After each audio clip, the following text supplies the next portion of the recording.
named Motor Matt for powers. Sullivan named Mesmer head animator and soon director, focusing on the business end of the company himself. Regardless, Sullivan would be the only credited artist on the shorts, with his studio staff producing work under his name. Sullivan's time with Powers and Universal was relatively short-lived, with the relationship severed in mid-1919 for undocumented reasons. This made it possible for Sullivan to be poached by John King of Famous Players, later Paramount Studios, to produce a cartoon for inclusion in the Paramount Screen magazine. Sullivan took up the offer and the studio produced Feline Follies, featuring a black cat named Master Tom, who spends the cartoon wooing a female cat. The short allegedly took 6 months to complete, and because he was utterly inexperienced in a new and highly technical art, Sullivan claimed he had a nervous breakdown, resulting in a 5-week hospitalization. Sullivan in fact believed the short to be a gigantic failure and showed the character committing suicide in the finale, assuming it would be a one and done. However, to Sullivan's surprise, King loved the short and released it on November 9, 1919 to audience acclaim. More Master Tom shorts were commissioned, with a second, titled Musical Muse, produced rapidly and released later that month, and a third released the following. Both shorts are amongst a vast number of early Felix films considered lost today. The third short, titled The Adventures of Felix, would debut the character's new name. And just like that, Felix the cat was born. And while no documentation exists as to why the name was changed, one can imagine that filmmakers likely wanted something and more appealing than Master Tom. However, the creation of Felix really isn't as simple as it may seem. In fact, the true creator of Felix is one of Hollywood's greatest mysteries. As put by animation historian John Canemaker, the creator of Felix the cat is actually two people. A symbiotic relationship between a producer and a very creative artist and animator and director. While the creation may have been symbiotic, each artist had their own version of events.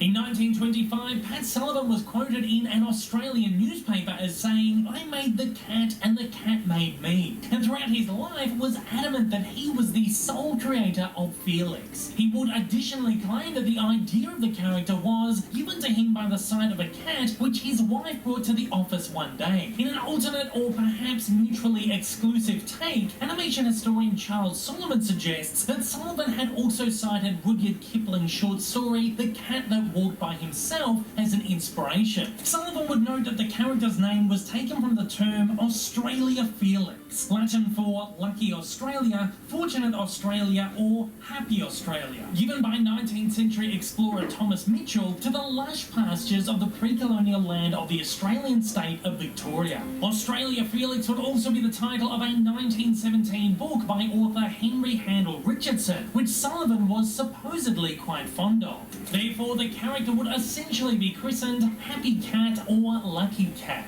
The personality of the character was said to be inspired by Charlie Chaplin, with Felix designed as a feline manifestation of Sullivan's earlier animated version of him. Sullivan would claim that he wrote, directed and animated the entirety of Feline Follies by himself, an enormous workload he attributed to his breakdown.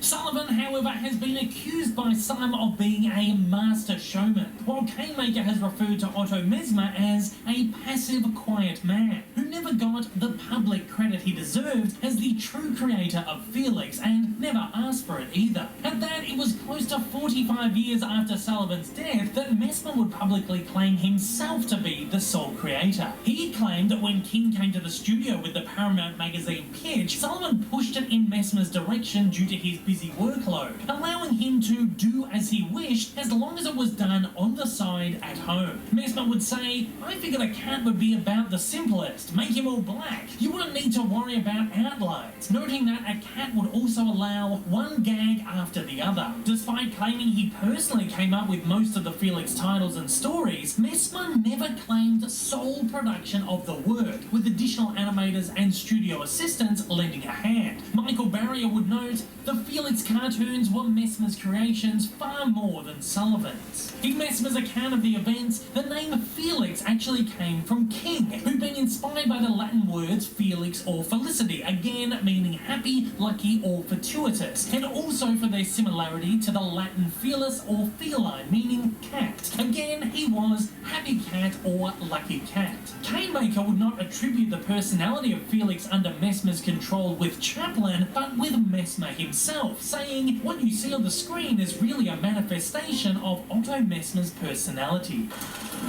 Whether Sullivan or Messmer was the sole creator is subject to much debate. Many Australian animation fans and historians will argue vehemently that Felix is absolutely the creation of Sullivan, with Australian actor Max Cullen calling claims to the contrary another example of American hype, propaganda and thievery. In fact, there is some solid evidence in defence of Sullivan. Perhaps most convincing is the existence of a copyright on a lost short titled The Tale of Thomas Cat, produced by Sullivan in 1917 and a likely precursor to the Master Tom Cat in Feline Follies. This shows that the idea of a cat character, and by extension Felix himself, may in fact have a longer history at the studio than previously believed. Sullivan even littered previous shorts with cats similar in appearance to Felix's early design. However, there is nothing that rules out the possibility that Messmer was behind these characters too. Many historians have also come to the conclusion that much of the lettering on the Felix shorts matches Sullivan's comic strip lettering, citing Australian spelling of some words as a dead giveaway.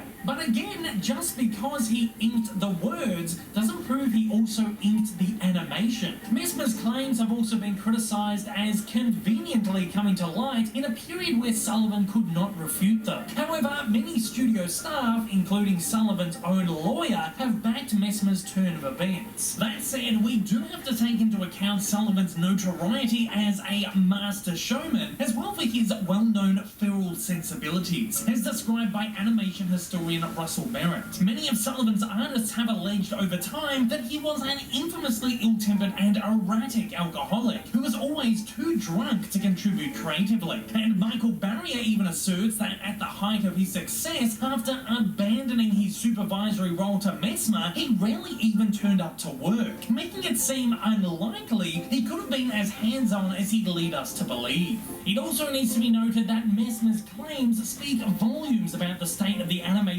industry of the time, with many superiors claiming the work of their employees, most notably Walt Disney claiming sole creation of Mickey Mouse, who he co-created with Ub Iwerks. As an Australian, I would love to unabashedly claim Felix the Cat as a product of my country, but I find it hard to make any definitive stance. If we take that example of Disney and Iwerks, with Disney as the creative genius behind Mickey and Iwerks the artistic genius, we could easily substitute Sullivan and Messmer respectively. Again, as Canemaker says, Felix the Cat was created by two people. Let's leave it at that.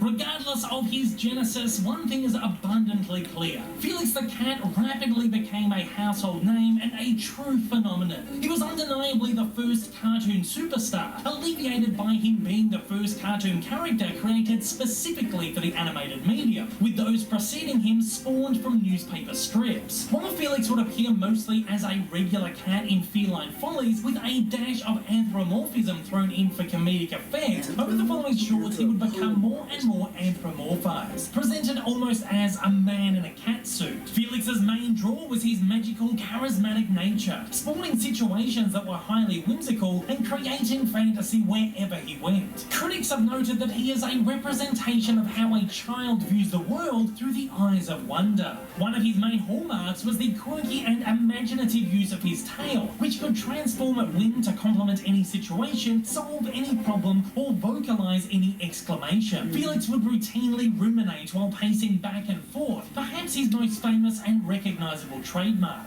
When left feeling helpless, he would look to the audience for assistance, breaking the fourth wall. Felix's personality and his comedic and artistic styles were revolutionary, shaping and inspiring those of cartoons going forward, such as the 1925 1965 revival of Crazy Cat, Walt Disney's Julius from his Alice comedies, and even Mickey Mouse himself. Canemaker put it best when he said, "You'll find under the mouse there's a cat." Felix's cunning and fanciful nature and the surrealist style of his shorts could likewise be seen as a precursor to the screwball style pioneered by Tex Avery and Robert Clampett on the Looney Tunes 2 decades later. By 1920, Sullivan's studio was producing at least one Felix a month, but following the economic slump of 1920-1921, the Paramount magazine was cancelled and the Felix shorts decommissioned. Sullivan took Felix to Margaret J. Winkler, the revolutionary distributor of the Fleischers out of the Inkwell and later Disney's earliest shorts, where the studio began pumping out one cartoon every 2 weeks. In fact, most years under Winkler, they would issue 13 to 15 cartoons and would release over 20 in 1924 alone. That's more in a single year than Mickey Mouse ever accomplished. In 1925, Sullivan entered into what has been described as a more lucrative distribution arrangement with Educational Pictures, where the studio continued with their one-a-fortnight release pattern.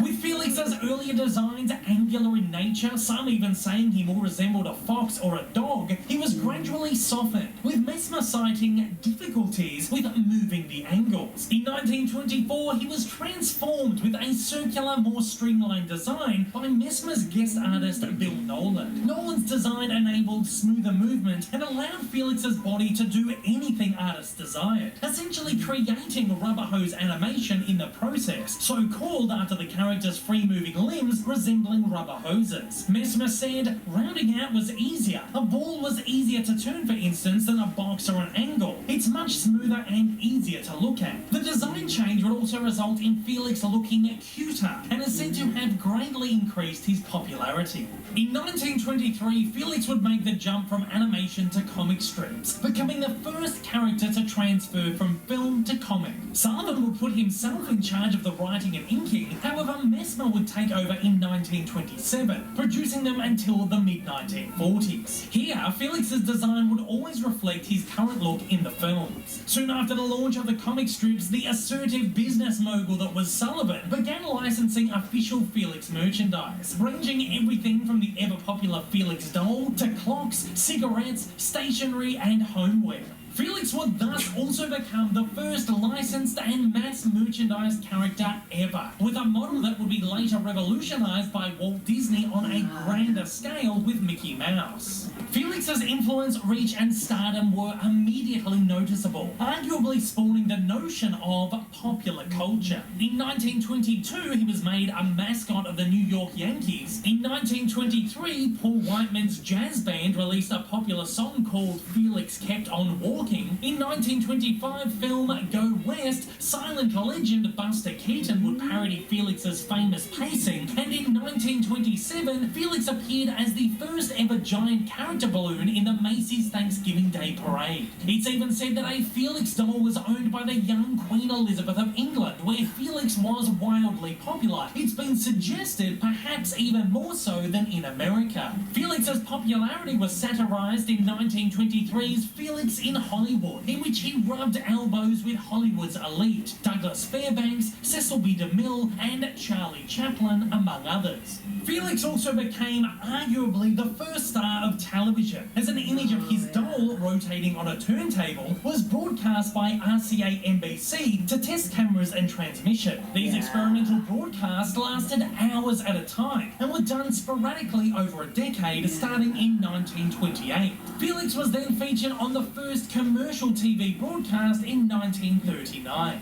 Unfortunately, Felix's peak stardom was short-lived, as the innovation of sound pioneered